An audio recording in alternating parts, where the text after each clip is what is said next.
Assalamualaikum, selamat pagi Bapak. Assalamualaikum warahmatullahi wabarakatuh. Perkenalkan, kami perwakilan pengurus OSIS MTS Negeri 2 Temanggung. Saya Evi Nurul Azizah. Evi. Iya. Ya, Saya Sheila Arunita Azahra. Sheila, Evi, Sheila. Ya. Dan saya Lainun Hulwana. Sheila, Lainun. Lainun. Ya. Kamu dipanggil apa? Lainun. Nun. Ya. Ya. Ingin meminta kesediaan Bapak untuk wawancara sebentar. Mohon diizinkan Pak. Ya, oke. Baik Bapak, menurut informasi dari Bapak Ibu Guru, hari ini akan diadakan pembinaan guru dan tenaga pendidikan di MTS Negeri 2 Temanggung. Apa tujuan diadakannya kegiatan tersebut, Pak? Ya, jadi kalau di kantor itu ada namanya struktur ya, di mana struktur itu dari mulai struktur yang teratas sampai yang terbawah itu mesti nyambung. Nah, jadi struktur itu disusun dicapai dari struktur bawah meningkat. Menjadi kewajiban bagi setiap pimpinan itu untuk memastikan bahwa lingkungan yang dipimpinnya itu bergerak pada atau beraktivitas pada gerak yang benar. Nah, itulah perlunya kemudian ada kita mengenal istilah pembinaan. Agar semua tetap fokus pada tugas kita, fokus pada visi kita, fokus pada misi kita, sehingga kemudian gerak organisasi ini menjadi efektif. Tetapi kalau tidak ada kegiatan semacam ini yang kita sebut pembinaan ini, maka bisa jadi orang kemudian bisa kehilangan konsentrasi, saking senengnya, saking susahnya, saking apanya begitu ya. Apalagi sekarang di masa pandemi, pertemuan-pertemuan menjadi terbatas. Maka untuk memastikan bahwa kita satu gerakan dari atas ke bawah, dari bawah ke atas dalam struktur Kementerian Agama itu perlu dilakukan pembinaan. Istilah ini sebenarnya makin kesini semakin tidak populer. Karena istilah ini ya menurut saya kurang egaliter. Mungkin istilah ini akan lebih tepat kalau disebut misalnya seperti empowering, penguatan. Jadi gitu, penguatan. Tetapi memang tugasnya pimpinan itu membina atasannya. Saya dalam hal ini pimpinan, tapi saya juga punya pimpinan. Jadi saya juga dibina oleh pimpinan saya, pimpinan berikutnya begitu. Ini urgensi dari kenapa harus ada pembinaan. Tujuannya itu tadi agar kita dalam melaksanakan aktivitas, apakah itu tenaga pendidik, apakah tenaga kependidikan, dan bahkan di luar itu kita bergerak dalam satu visi, satu misi, agar semua kegiatan-kegiatan di kementerian kita ini bisa berlangsung dengan efektif. Lebih dari itu, kegiatan ini untuk kegiatan silaturahmi, komunikasi. Mumpung sudah boleh ketemu, meskipun harus tetap prokes, kita bertemu untuk berkomunikasi, bersilaturahmi. Bukankah silaturahmi itu jadi kewajiban yang diajarkan oleh guru-guru kita, diperintahkan oleh agama kita, dicontohkan oleh nabi kita. Nah, ini gunanya jadi selain soal itu tadi, lebih dari itu adalah soal kita bersilaturahmi, berkomunikasi, berkoordinasi untuk saling menjaga semangat kebersamaan kita, semangat kekeluargaan kita, semangat ukhuwah kita. Oke. Baik Pak, apa pembinaan ini dilakukan di seluruh madrasah di Jawa Tengah atau hanya di madrasah-madrasah tertentu saja Pak? Iya, semua. Jadi semua, karena kita satu struktur ya, semua dilakukan, bentuk dan kemudian pelaksananya bisa berbeda-beda. Jadi bentuk-bentuk kegiatannya. Jadi karena kegiatan ini istilahnya saja pembinaan, tapi lebih dari itu adalah empowering, jadi penguatan, agar apa yang sudah ada itu bisa ditingkatkan jadi semakin baik lagi, semakin berdaya lagi. Itu yang kita sebut kalau di Jawa Tengah, di Kamil Kemenak Jateng itu majeng. Majeng itu man kana yaumuhu khairan min amsihi. Orang yang hari ini lebih baik dari hari kemarin. Itulah perlunya penguatan tadi, itulah perlunya. Itu semua kita lakukan, tetapi waktunya, kemudian pelaksananya, nanti kita lihat, kita sesuaikan dengan situasi dan kondisinya. Kebetulan saya hari ini ada kegiatan dengan umat Buddha yang ada di Temanggung. Karena ketemunya masih nanti siang, lah pagi kita gunakan silaturahmi dulu ke sini. Nggih, Pak. Kapan waktu yang tepat untuk melaksanakan pembinaan guru dan tenaga pendidikan? Ya, kalau waktu yang tepat ya sebenarnya setiap waktu kita adakan. Jadi pembinaan itu ada yang dilakukan secara rutin. Jadi Pak Kepala Sekolah, Pak Kepala Madrasah melakukan pembinaan secara rutin untuk keseharian.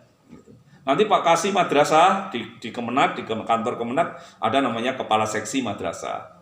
Mungkin insidental melalui kunjungan. Begitu juga nanti ada namanya pengawas pendidikan. Nah, pengawas madrasah. Pengawas madrasah juga melakukan itu. Nanti Pak Kepala Kemenak juga melakukan itu. Sekali tempo Kak Kanwil melakukan itu. Mungkin di Kanwil nanti ada namanya Pak Kabak TU, ada namanya Pak Kabid Madrasah. Jadi kapan waktu tepat ya kalau itu dilakukan berkelanjutan. Jadi tidak hanya itu. Nah, kalau nanti terjadi hal-hal yang spesial, hal-hal yang khusus, maka kita lakukan juga treatment yang khusus. Nah, treatment yang khusus itu baik itu karena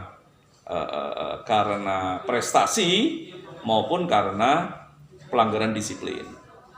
Jadi kita pastikan yang berprestasi mendapatkan reward, kemudian yang melanggar disiplin ya kita kenai punishment. Itu bagian dari pembinaan.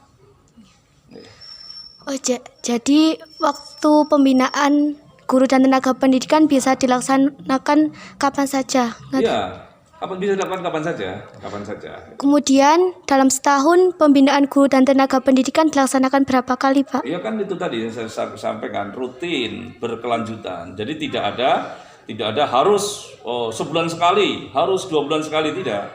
Pak Kepala Madrasah bisa setiap hari. Pak Pengawas mungkin sebulan sekali. Pak Kasih Madrasah mungkin datangnya 3 bulan sekali. Pak Kepala Kemenak mungkin datangnya 1 semester sekali. Pak Kanwil mungkin datangnya 2 tahun sekali atau setahun sekali, gitu ya. Nah, gitu. Karena itu tadi ya. Jadi jangan kemudian pembinaan itu kalian bayangkan sebagai pertemuan untuk menyampaikan atau merubah atau mendesain sesuatu ya. Itu berbeda lagi misalnya begini. Di pemerintah itu ada juga namanya proses untuk empowering yang lebih terprogram, itu namanya diklat. Ya, ada pendidikan dan pelatihan. Bagaimana agar wali kelas itu bisa menjadi wali kelas yang baik, ada diklat wali kelas.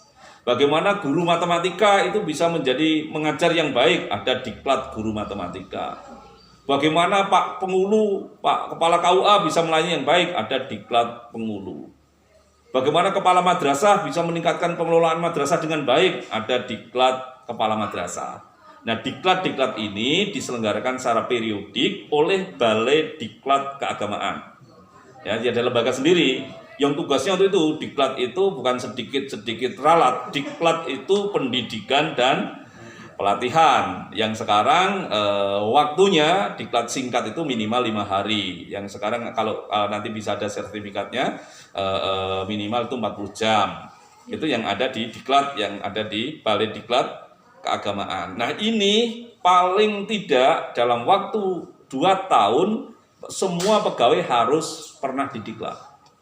Nah, ini sedang kita komunikasikan. Kebetulan lembaga diklat kita memang belum besar. Lembaga diklat kita baru ada 1, menangani 2 provinsi, Jawa Tengah dan Jogja. Sehingga memang belum ideal, belum 2 tahun sekali. Tetapi nanti idealnya setiap pegawai itu 2 tahun sekali masuk diklat. Ini beda dengan pembinaan yang tadi ya, yang seperti hari ini. Karena pembinaan hari ini tadi saya katakan lebih kepada suasananya silaturahmi, koordinasi, kangen-kangenan gitu. Lebih kepada suasananya semacam itu.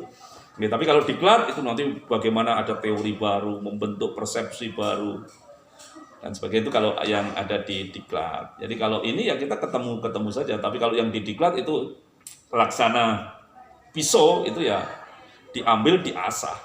Nah, untuk biar semakin tajam lagi gitu.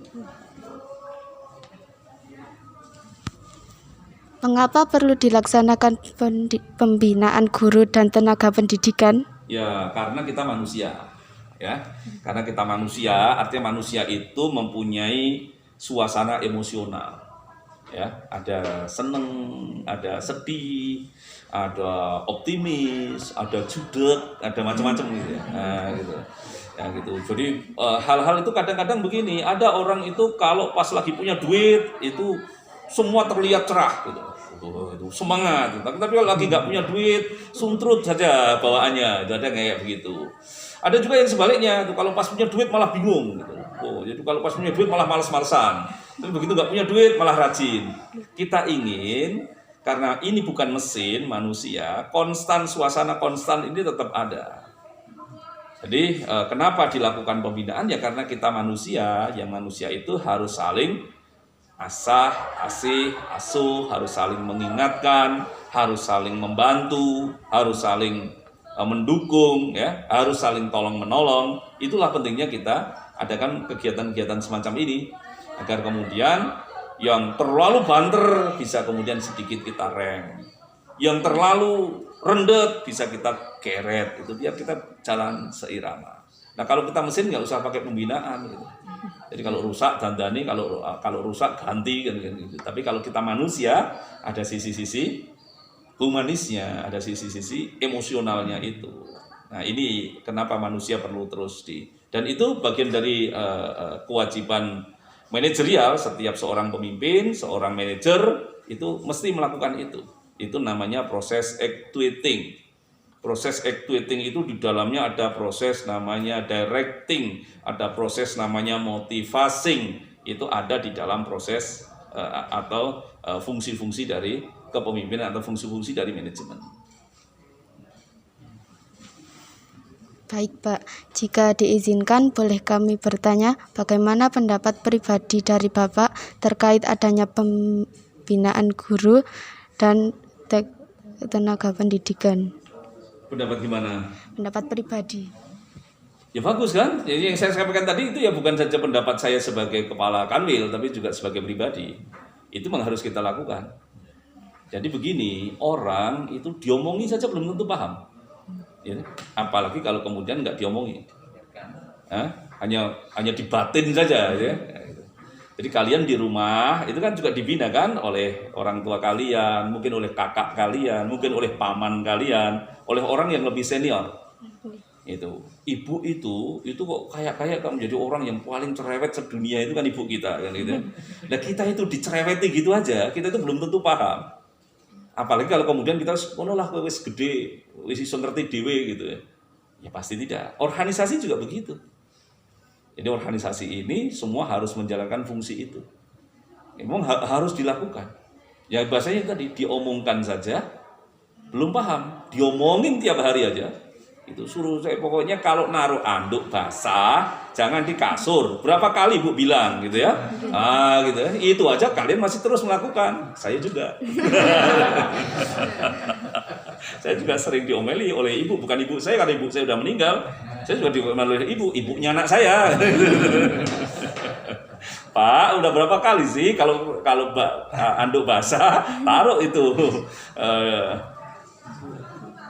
di tempatnya gitu. Kita lupa karena kita pengen cepet-cepet setelah itu lempar aja itu di tempat tidur kayak gitu. Nah, ya kayak gitu. Harus saling terus mengingatkan gitu. Itulah tawasau bil haq itu kata Al-Qur'an mengingatkan dalam hal kebaikan, kebenaran itu harus tawasau bis sabr. Juga harus dengan telaten, tekun, sabar, tidak gampang menyerah. Wis tak kandhani mereka sekarepmu. Nah itu bukan pembina namanya. Itu namanya pembinasa. Kalau pembina itu enggak guru-guru kalian kan begitu. Diajari lagi belum paham, diulangi lagi. Belum paham, diulangi lagi. Enggak boleh guru kemudian paham karepmu, ra karepmu sing penting wis tak ulang, enggak boleh kan itu.